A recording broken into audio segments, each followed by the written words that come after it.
Well, it may not be October anymore, but we are still going to talk about this series. And I also should say, Warner Brothers, you do have a lawsuit incoming after the title of this episode. I'm just gonna say that right off the top. You guys are having a lawsuit coming your way by Lionsgate because of how you titled this episode. That's all I'm gonna say. Hey guys, what's going on? It's Daniel Strunk from QuickTime Reactions, and like I said, spooky season may be over, but it is spooky season 365 days out of the year for me. I love watching horror any time of year, and we are going to continue on watching it. Welcome to Derry. Um, if you are wondering, wait, wasn't there supposed to be an episode out on the 2nd of November? They actually released episode 2 early on Halloween.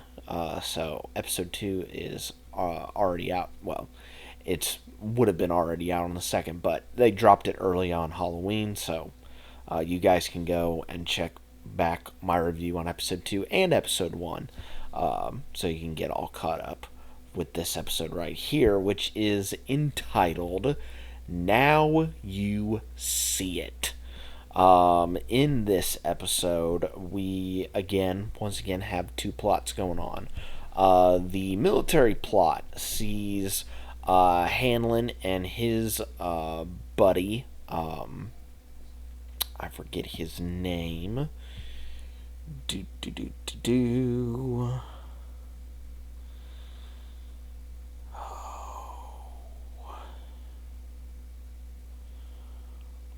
Polly. There we go. Leroy and Polly, they are tasked with following Halloran around just so he can get a better sense of where this entity might be.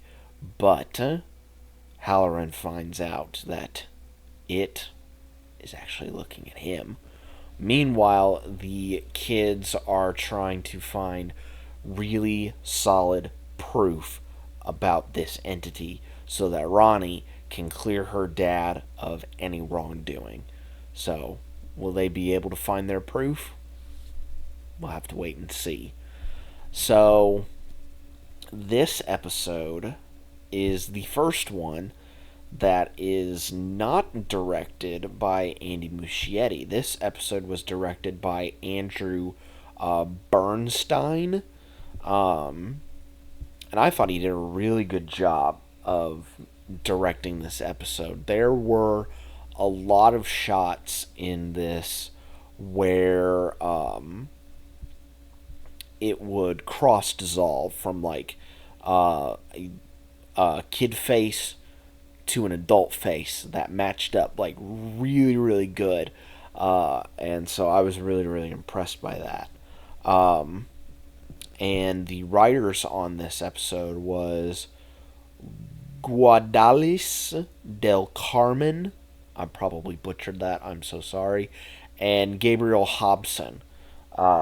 They were the ones that wrote this episode, and I think they did a really, really good job of making connections to the past while bringing it into the current time that this story is set in, because the episode opens in the past in 1908, which, if you do your math, the current timeline takes place in 62.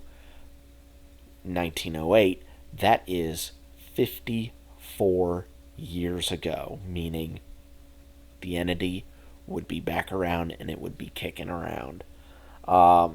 So we see this kid at the carnival, and I also like the fact that there are red balloons peppered in the background just a little bit. And this kid walks into like a sideshow tent and is seeing like all the crazy sideshow stuff that's there. And then he gets into like this dark room, and he sees a dude that's like skinny, like down to his bones essentially, and he, says the title of the episode, like, now you see it, and he's like missing an eye and everything. Not like that an eye is dangling from his socket, but he's just like missing it. Excuse me, an eye. And he runs out and he bumps into his dad, and he's like, well, come on now, you don't need to be a sissy about this. I also got you something, and it's a slingshot. They're driving home, and their car breaks down, and he's like, well, why don't you go get some water? He pays for the water, but the people that are running the water stand, who are Native American, they say, you only have 3 cents with you. And the youngest, youngest one there, it's like, that a slingshot? And sure enough, cut back to the car, it's driving away. Dad looks and is like, where's that slingshot at? Huh? And, this kid gave it to, this other kid.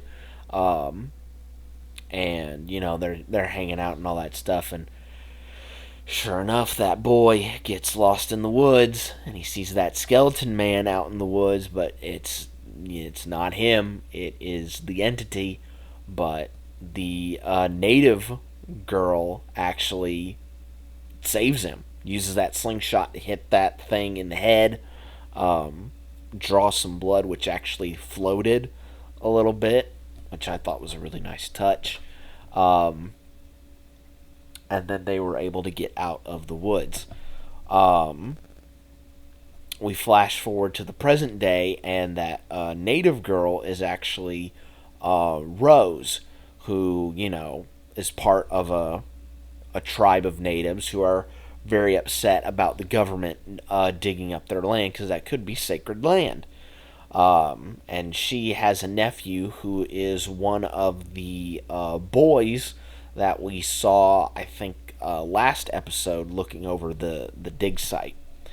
And the boys are like, we have to do something about this. But Rose is like, I don't want you to do anything yet, because I want to know what exactly they're looking for. And the boy that she was hanging out with, his dad in the military, and even in another flashback saying, my dad got his reassignment, and we're going to be heading out soon. That kid grew up to be General Shaw. And I had that, aha moment when, General Shaw, Francis, walked into the store and him and Rose started chatting. So I had that aha moment at that point, and not when they first started hanging out and stuff.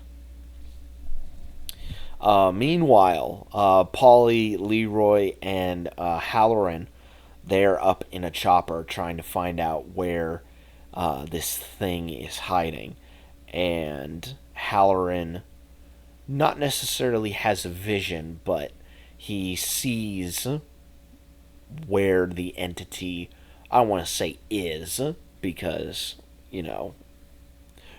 where exactly is it in Derry, but he basically, excuse me, it is late. Whew. It is late, but we're going to try and power through here. He basically is where the entity is at, shot with like all the floating bodies and stuff that we've seen in the previous other It films. And Halloran is shaken up by this. And when he goes over to Major Hanlon's house for dinner, Hanlon basically lays it out and says, look, I know you weren't the person that, had the gun up against my head and the finger on the trigger, but I know you were in that room that night with General Shaw. And, I don't want you in my head. And Halloran's like, look, I don't want to be in your head, because the way that I saw you with a gun in against your head, finger on the trigger, you weren't scared. You were collecting information. That tells me that part of your brain that has fear in it, that's not existent in your mind. So you're not the type of person that I want to mess around with. So it's like they come to a bit of a mutual understanding. It's like, I don't want you in my head, and Halloran's like, that's perfectly fine, because you are the type of person that I don't want to mess with, because you aren't scared of anything. Which makes him pretty well versed in trying to find out where this entity might be. Meanwhile, with the kids, oh my gosh, why am I blanking? It is late, and I'm getting like in the head. Lily Bainbridge, she is getting out of Juniper Hill, and she makes it back into Derry. Tries to reconcile with Ronnie, and is like, Ronnie's like, I don't want to have anything to do with you. Just get out of here. And Lily's like, what if we can try and find some proof? And Ronnie's like, even if we did, what's your plan in doing that? And she pulls out the old camera, where you had to like actually put in the film, and not like, it's not like a phone where it's like uploaded to a cloud. No, you had to actually put in film for these cameras. So they team up with Will, who is Major Hanlon's kid, as well as Rich. And I should say, like, all four of these kid actors, Clara Stack, Arian S. Cartagna, Blake Cameron James, and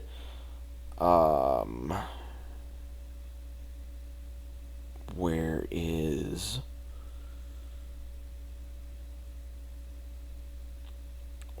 Amanda Christine. They do an absolutely awesome job in this episode, like a really, really awesome job. So, Ronnie and Lily, they're briefing Will and Rich over their situation, and Rich and Will are, riding their bikes back, and Rich is like, you believe them? And Will's like, I believe that they believe it. And so he's still kind of, very skeptical about it. And Rich, makes the suggestion, my Dio and my family, they tell stories about, demons that, stick around and, haunt people. If, if they're really mean ones, they, take the form of dead relatives and, scare them. So they make plans to go to the cemetery at midnight to basically summon one of these evil spirits. But they soon realize that Rich is full of crap, and Lily and Ronnie decide to head out. Rich and Will are not far behind them, but they soon realize that the entity has a firm control over them, and they're trying to get pictures left, right, and center. Will gets separated from the group, and he's at like a I don't want to call it a tomb. Like, what is the proper term called? A cask, like a building that has like multiple. Oh, bumped the mic there for a second. Multiple like headstones in it. Crypt. There we go. It is late. My mind is just going woo. It's gone. He finds himself near a crypt, and he starts to walk inside, sees something, and takes a flash from the camera. The group gets reunited, and they go into the school to develop the photos. First one is, one that Rich took of Will, and he's like, oh, I did pretty good on that. And Lily and Ronnie are just like, stay focused, get the next one. And sure enough, next one develops, and it's there, which I was really surprised at. I thought there wasn't going to be anything on those photos, but nope, it's there. They get the next one, still same thing. They still see the spirits and bring in the next one.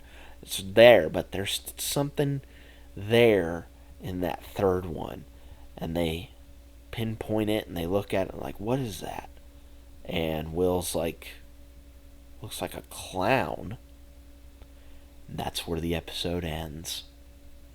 So I really like that in the military plot, it's like when they get closer to the answers, it's like the entity, Pennywise, it, whatever you want to call it, it's gathering information about it, or about them, and I know that Pennywise is going to use that against them, and Major Hanlon's not going to be, affected by it in the slightest, but everyone else is going to be affected by it for sure. And then, of course, the kids, them being scared, but now they have the proof. They could go and free Ronnie's dad, which is what it looks like, what they might do from like the preview that they showed at the end of the episode. That could be the case, but my assumption is that Ronnie's dad is not going to get out of jail, because I remember from the trailer that he is going to get loaded up into a bus that's heading down to Shawshank, which they also mentioned in this episode as well, which I thought was really, really cool as well. Also, a fun little thing, Andy Muschietti cameoed in this episode. He was the piano player inside of the sideshow tent. Also, one last thing before I end it off. The opening credits, I didn't talk about it with episode 2, but I wanted to talk about it now. Those opening credits are so good. Like the postcard-esque visuals with like the happy song underneath it. And you just see like little glimpses of Pennywise throughout the whole opening sequence. Absolutely brilliant. And it's such a fun way to open up the show. Like, you go from all this like horrific stuff to, all this, cool imagery with like this happy song going on, and it's just like, God, it's so good. It's so good. But yeah, that is pretty much it for my review of episode 3 of It. Welcome to Derry. I'm really liking where this is going. Lots of pieces getting set up to, eventually be knocked down later on. And so I'm very excited to see where all of this is heading for sure. But that's pretty much it for me on this. I have to get some sleep because it is late. But, I had a good time watching it. And, yeah, that's pretty much it. Be safe out there. And if you, by some chance, have any, like, shining ability, my assumption is you don't want to use it for, governmental purposes, or something that could, get you in trouble. If you have shining powers, just use it to try and, like, predict, like, lotto numbers so that you can, be rich and, be set up relatively well for, your future. Do that with your abilities and not, like, work for a government that's, trying to, like, find something in Maine. It's just me making a suggestion. And I will catch you guys next time.